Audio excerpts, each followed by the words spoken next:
Hi there, my name is Lo. Welcome to my channel where I discuss everything between Hermes and grocery bags.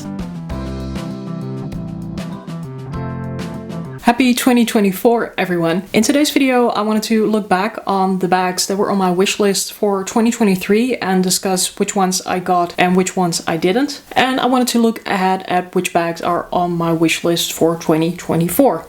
So let's dive straight into it. I checked out the video of my wish list for 2023 and I came to the conclusion that I got 4 bags approximately of the wish list of 23 bags in total. Well, the video was called 23 bags on my radar for 2023. I think it would have been very ambitious for me to get all of those 23 bags that I had on my radar, and that probably wouldn't be very desirable either, given the space and money that would have cost me. So what did I end up getting? Well, very specifically, as in these were the exact bags that I wanted to get.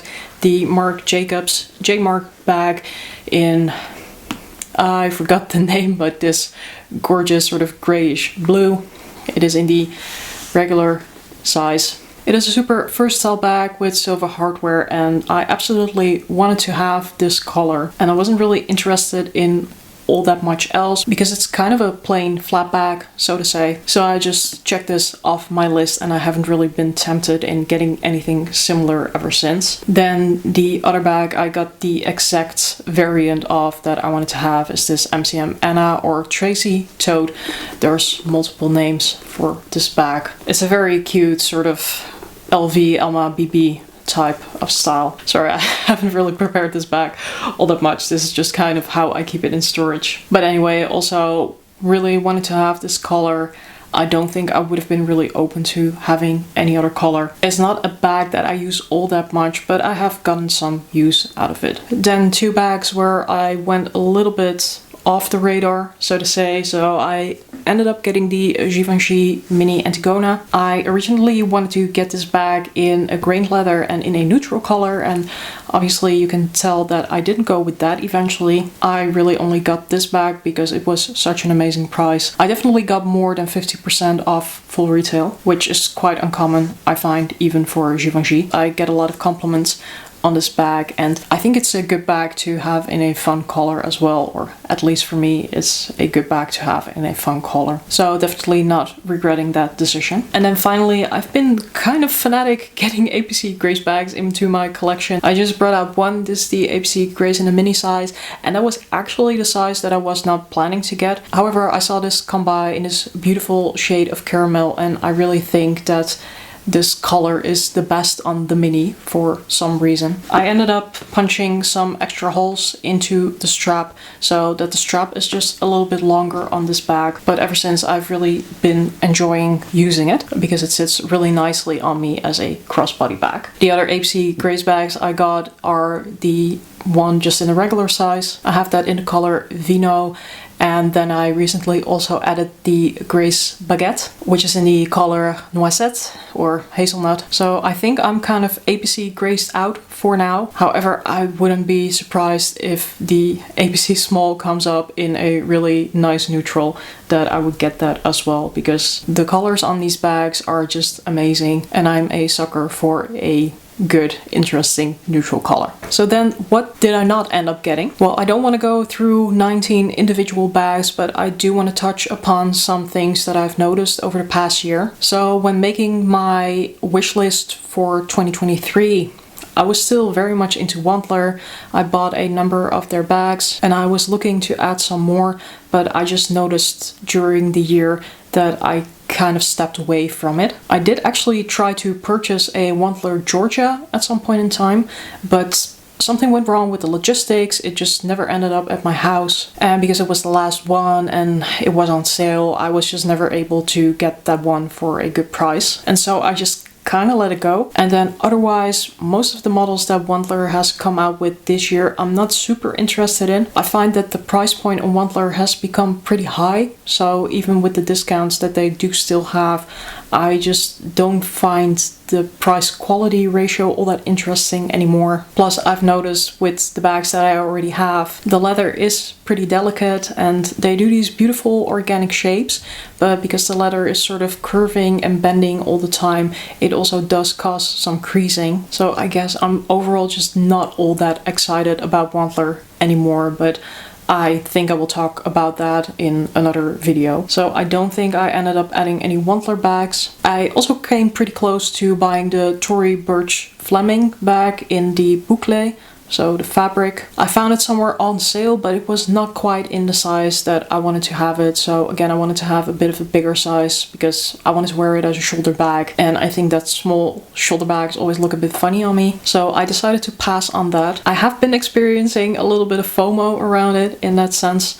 So I still have like half an eye out on a Tory Burch Fleming bag. The soft Fleming is now a little bit on my radar, but I wouldn't say it's all that much on my wish list. If I stumble on it for a good price, then perhaps. Another thing I had on my wish list were a couple of totes. So I think from Tod's, but also from Valentino, I guess, like the Rockstar tote. I would still be interested in getting a tote from Tod's. I'm not quite sure of the naming, but of course I will insert a picture. I think the tote with the folding leather is quite interesting. But otherwise, I just noticed that I have a number of totes. I pretty much only use them when I go to work, but I also use a lot of my other bags when I go to work, because I will just pop my laptop in a linen bag and I'm happy to put all of my other essentials then in the handbag that I'm carrying. So I feel with the YSL tote that I have, and I have the Christian Louboutin Le Cabata tote, for example, and my Marc Jacobs tote bag, of course, I feel I'm kind of toted out for now. Then moving on to Polène. Was thinking about getting a Polène bag, but again, I just cannot pull the trigger. I know they are a good value and everything, and I'm probably missing the boat just about now as the price point is getting higher on Polène, but they just never have any sales, they just never have any discounts. So I'm never really prompted into looking at their website and getting one of their bags. And then moving on to the final brand, which I've pretty much not bought because of the price point. Well, amongst other things. And those are bags from Hermes. I was interested in getting a Lindy or getting a Picotin, and I've just been finding with the Lindy that it's so expensive. It is just not really the kind of money I'm looking to put down on a bag. I think I've spent probably 3/4 of a year checking the Hermes website daily to see if I could get a Picotin, but it's just not doable. Whenever a Picotin is released on the Hermes website, it is snatched up probably in a matter of seconds. So I was just never really able to get it online, and I've been reluctant to go to the boutique and ask for one. I mean, even if they would have one, even if they would be willing to sell me one, it's still not really the kind of decision I would be willing to make in half an hour or so. So I kind of put that aside for now, which I'm perfectly fine with. So then that leaves me with what is on my wish list for 2024.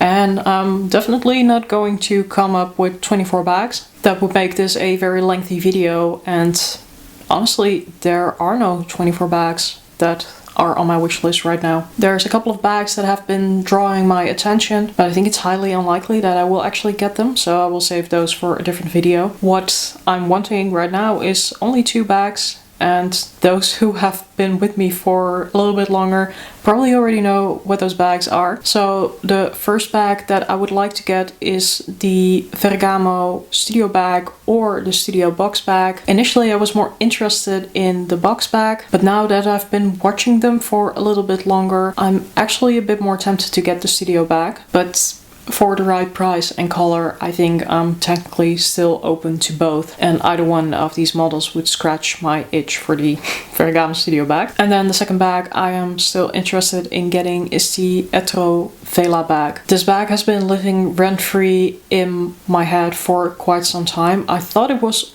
almost a year already, but I looked up when it came out, because obviously it couldn't have lived in my head before it came out, and that was April 2023. So when I saw notice of this bag coming out on purse blog, I think. It immediately captured me and drew my attention, and I've been watching that bag ever since. But I've just never been willing to pull the trigger given the price of that bag. So I've been waiting for prices to come down, and I was hoping or guessing that I would not be interested anymore at some point in time, but I have been interested since April last year, and as the prices keep coming down over time, it also becomes more realistic that I will add this bag to my collection. Now, I definitely want to get this bag in either the medium or the larger size. The smallest size doesn't really do it for me. I think it doesn't really allow all that much for the slouch that this bag is supposed to have, but I'm basically hunting down the Etrovela bag every day, just as with the Ferragamo Studio bag, to see if I can get a good deal somewhere. I'm very much hoping it will come by with about 60% discount sooner or later. I do have to say, with the Etrovela bag, I've never seen it in person, and I've also never seen it reviewed